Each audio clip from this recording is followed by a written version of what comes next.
Hey, everybody, welcome to the Sideline Report. I'm Marvin Jackson, and I am joined by Rick Doc Walker and Donna Hopkins.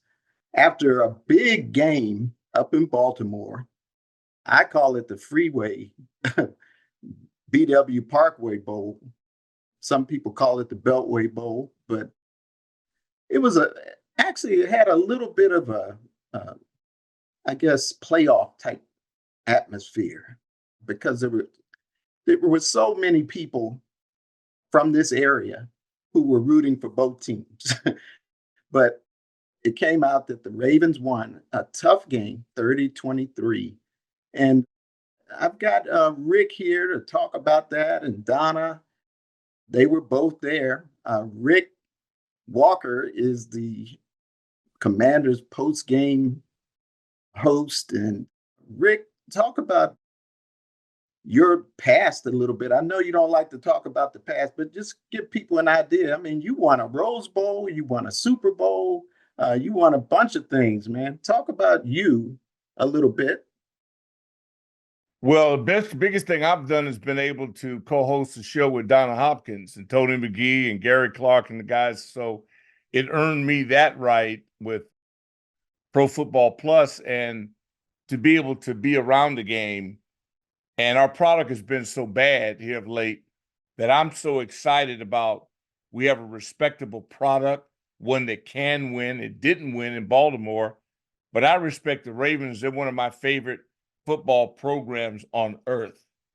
So the fact that we could go and not get knocked out, go in a ring, to use a boxing term, and go toe to toe with a heavyweight champion and not get knocked out. And I thought that was promising, although we got to learn how to win in that environment. And I hope that we're angry and that we don't look at this like, golly, look what we did. No, we didn't win.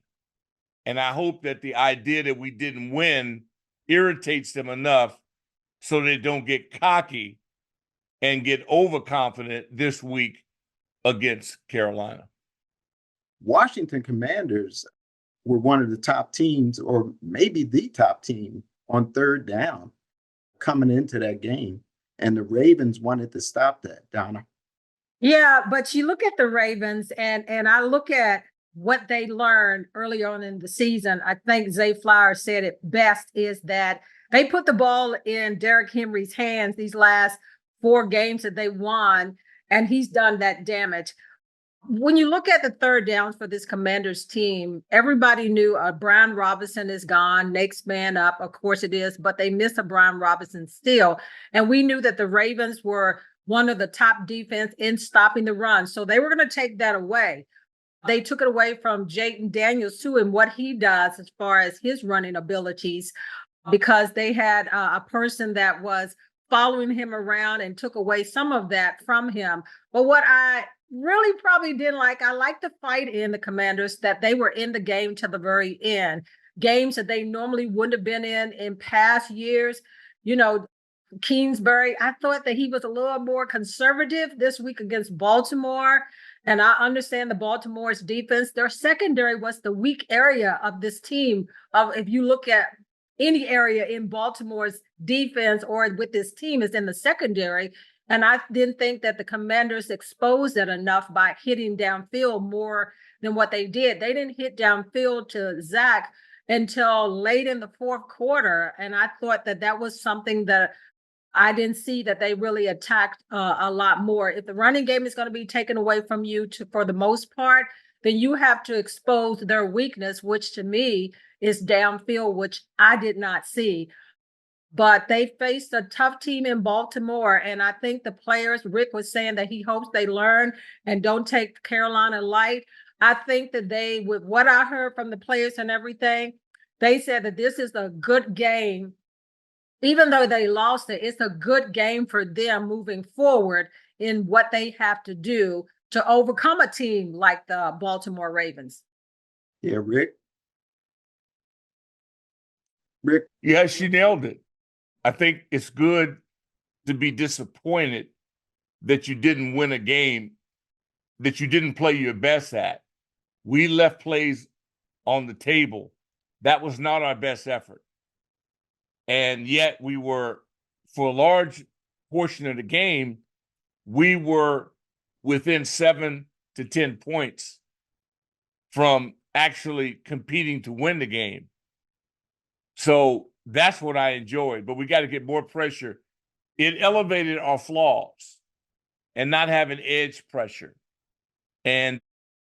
But sometimes you got to go through that big bout against someone that maybe you didn't believe you could beat. Now you know you can. But it's a week-to-week league. I look at the league in weeks, week to week, and then month to month. We've got to win October. We won September. Now we got to win October. And it all starts Sunday. And all that spilt milk don't mean much. Question is, are we going to learn from last week's failures and turn those into a victory? Hey, Brick, you are dead on the money, because I like what Coach Quinn said in his presser on Monday, is that when you look at Jayden Daniels and what he did do in that Baltimore game, he elevated his game. A lot of people probably did look at some of the passes that he threw, the touchdown to Terry dead in the corner on 4th down. They had to have that touchdown. And he had gotten sacked. A whole bunch of things was going on. And on 4th down, when they needed that touchdown, he threaded it into the spot that he needed to. Now, when you look at the defense, Rick, I'm telling you, Zay Flowers was a machine in the middle. He was a menace. Couldn't stop. Over and over that same play. And I asked Coach Quinn, I said, hey, what was happening there that they weren't able to do that? But what happened is they stacked the box up front to stop Derrick Henry, and you left Zay Flowers wide open running in that middle. So it's almost like picking your poison of how many weapons that they got that you had to stop. But again, I think that, defense, to me, no matter who you go up against, whether it's a Derrick Henry or all that, you have to have that pressure to help out that secondary a lot. And like I said, Zay Flowers, Lamar Jackson, Derrick Henry, they were potent offense for the Ravens. Yeah, and we flipped our entire roster. So when you flip your roster, you got that many new starters. This is year one. It's not even season one. We're still we're 6 weeks into the season, and you're going up against a legitimate bad behind. The Ravens are no joke. And you just went to their house, admittedly making some errors, playing a little shorthanded without B-Rob, which is your power puncher, and yet you held your own. But I'd rather say then, okay, that's over. And now what are you going to do about it? And now you lose one of your major soldiers is without. But you've been planning on this because you've been platooning the whole year at a number of positions. Now that pays dividends. Should they go out and look for another defensive end now that Jonathan Allen is down? Well, they already have him. He plays inside more so. And they've been working on that all year. Very seldom do your starters rotate. So the fact that they've been splitting time is a benefit to you now because it's not cold turkey. Usually your aces, they only coming out in the 4th quarter or whatever if they're a little winded. They've been splitting time, which extends his career. They're doing him a favor. Both of those guys a favor. Because I'd be playing you till your tongue what came out your mouth. So they do, but they also are balancing their assets. Now there's no excuses. They're not throwing somebody in. They've been playing 50-50. Now it's time to get the backup to the backup, getting him ready. It's next man up. I need somebody hungry.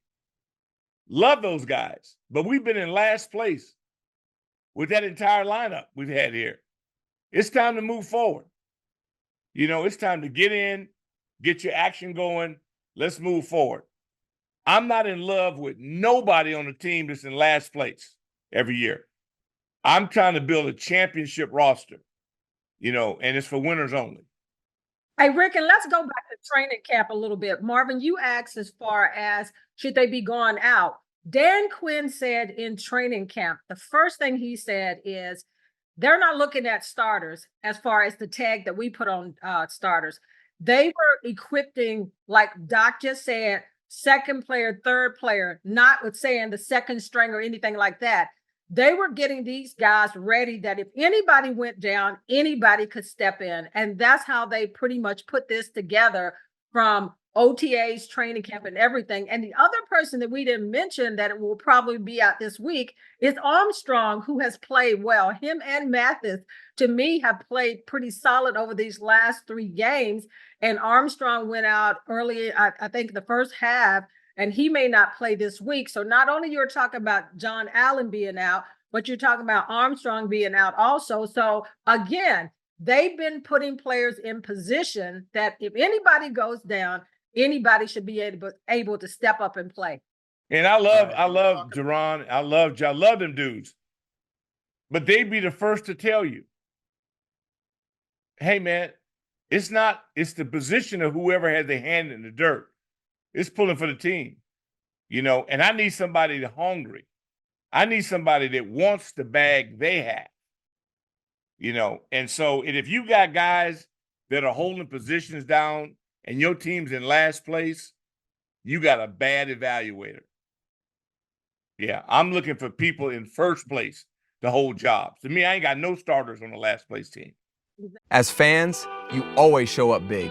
You drive hours to away games. Brave 0-degree weather. You go all out. Now, it's time to show up just as big for our country. And that starts with registering to vote. The average time to register is literally 2 minutes. 2 minutes. 2 minutes. It's not just our game that needs us. Our country and local communities do too. Let's get it.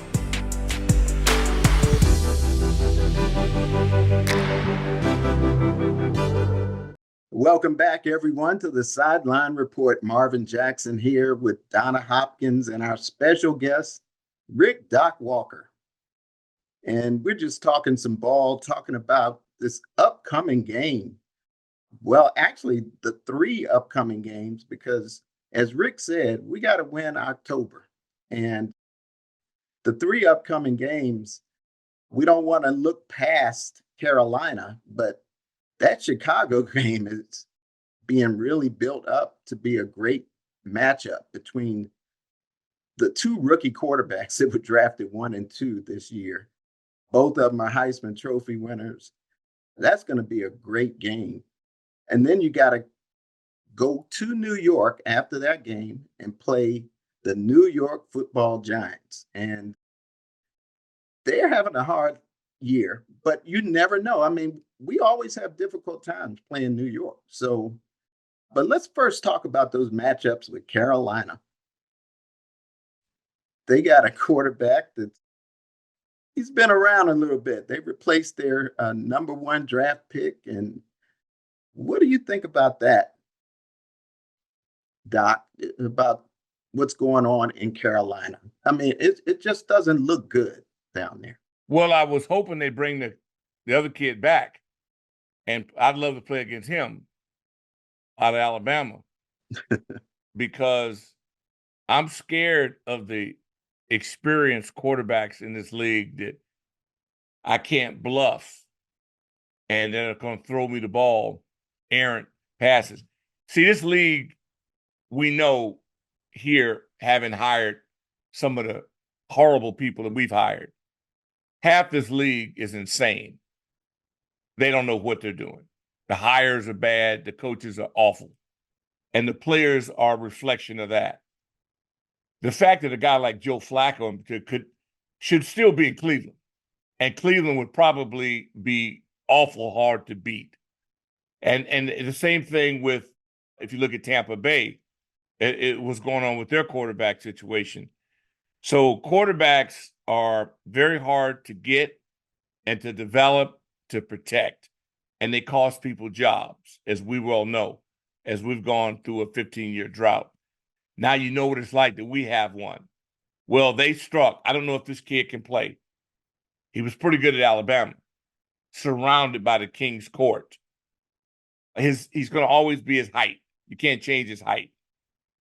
But he's gone to a club with a low football IQ and an owner that reminds me of our old owner. So what do you expect? So all I'm hoping is that they stay stuck on stupid one more week so we can beat them. And then I'll never think about them again because it reminds me of our old program, and it's just not fun to think about it. Donna?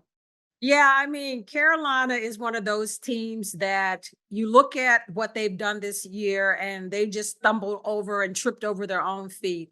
Just bad play overall. A team that needs so many pieces in place and everything. It's almost like they're a disaster, but they come into games fighting. And the thing I look at as a team like Carolina is that you can never take them light.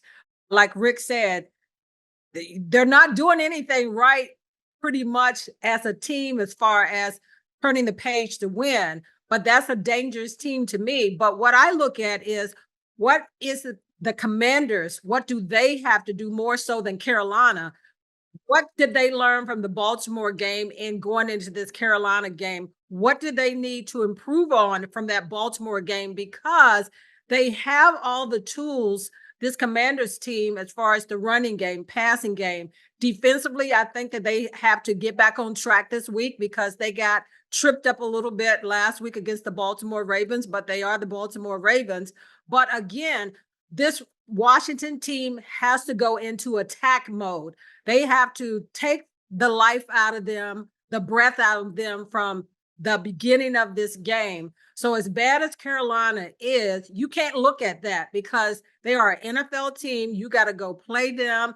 It's the alumni game this coming weekend. You know, it's a lot of things happening, but I think that this team is so focused on wanting to win, wanting to get better each week. And the coaching staff won't let them trip over their own feet in not taking this team serious as far as the Carolina Panthers. As Joe Witt always tells me each week when I ask him, what do you need to do against whomever they're playing?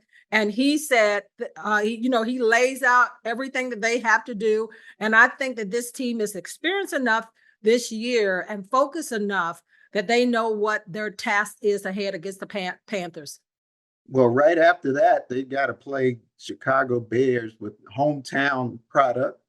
Caleb Williams coming back home, #1 draft pick, going against our quarterback, Jaden Daniels, #2 quarterback. And those guys are really vying for Offensive Rookie of the Year. What type of game can we expect? Well, they're catching Caleb Williams at the right point because in the beginning, he was awful. Yeah, he had a bad time. Yeah, they took some pages from the Commanders and slowed down and, made things more simple for him. And look at these last 2 or 3 games. He's got great weapons. He's playing. Exactly. They got the running game. They got the passing game. Defensively, to me, they haven't wasn't what they were last year yet, but this team is kind of complete. So you can't take them light. And I want them to look past just the quarterback situation because it's going to take this whole team going up against Chicago. But the quarterback play from both of them right now are tops. All right. And let's go back to this upcoming game. We've got the big Darrell Green Day. We're retiring his number. You played with him, Rick. I believe you were in a Super Bowl with him. What are the intangibles that made Darrell so special? Well, what I really admired about Darrell Green was how tough he was. You know his speed. Seeing someone run that fast and not look like they're trying to was amazing. Once you go out with him, then you're never going to be the fastest on your team. You're never going to be able to say you outran anybody at anything. Then watching him train, it's one thing to have a gift. Darrell was blessed with the gift. But when you look at how he trained to maintain and to accentuate the gift, that was really when I said, oh, this dude, he's got freakish work ethic. Then watching him take on guards, pulling guards. At his side, I go, he's a whole package. And then the fact that he's a natural leader, that was it. So he's in the entire package and going against guys that may have more size, but he's going to always have the speed, accepting those challenges, being a track guy who's a football player, and then being able to deal with life, the public, and handling all of those things as a businessman, a parent, a father, just watching him grow, and he's still growing, has really been remarkable. And I'm so proud to call him a friend. And he's just continuing to grow, and the journey, he's just getting started. Hey, Rick, I got to throw this in. You talked about his work ethics. I used to love to watch him when we were able to be on the field when they were just warming up. And I used to watch his feet work coming out of breaks and backpedaling and all that. I said, whose feet? I said, nobody can be that quick. I mean, it was amazing to just see how quick he was as far as changing directions at the drop of a dime. And like you said, his work ethics, overall practice. I mean, I still look at him even today. I watch some clips of him even now that he's training and going through these things. He's and I'm still thinking, running. my gosh, feet work is still fast. And then I watch it, I mean, being on the sidelines, being a sideline reporter for his career. I mean, so I'm on the sidelines when they play the Vikings and that pass is broken up that sends him to the Super Bowl. His return against Chicago. Yes. Seeing all of the things, Dickerson, I saw his career from ground level. So to see his speed at ground level, all I needed was a camera. But it's in my brain, having seen his highlight package from field level and in the locker room, and it's just the whole thing. It is truly, and the 91 team. And then he wasn't just a great player on a bad team. He was a great player on a great team, a championship team. And that's the storybook ending. And, you know, he did it for so long. That is another thing. Oh, his longevity. I mean, what was he? With the same team. And the discipline. He's a DB. I know a lot of guys in that room. All right. So that's my crew.